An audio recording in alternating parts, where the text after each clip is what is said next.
in this video, I want to show you guys how to create a palindrome function in one line of code. And for those of you that don't know, a palindrome is just a word or a phrase that is read the same forwards as it is backwards. So take, for example, the word mom.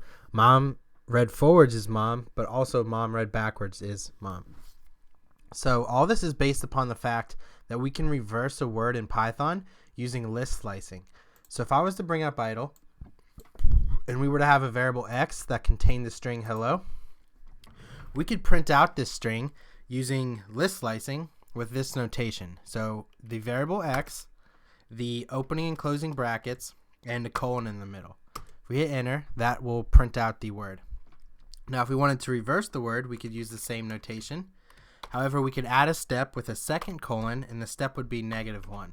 This will reverse the word.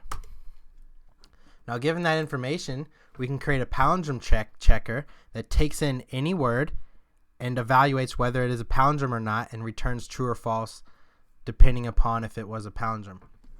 So we're going to do this by using the define keyword. We're just going to say is palindrome. This function is going to take in the input value of the word that we want to evaluate.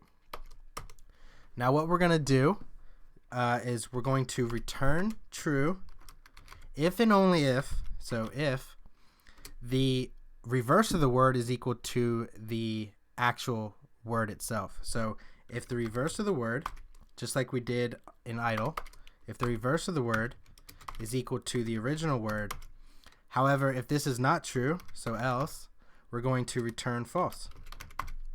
And that's essentially it. So if we were to test this out and we were going to say is palindrome, let's pass it mom because we know that is a palindrome. It reads the same forwards as it does backwards. So if we were to run this, that says true. So let's try another one that we know, race car. That reads the same forwards as backwards. Let's run it. That is also true. Radar. So radar is a palindrome. True. And let's try one that's not. Hello. Let's try hello. Run it. Okay, that's false.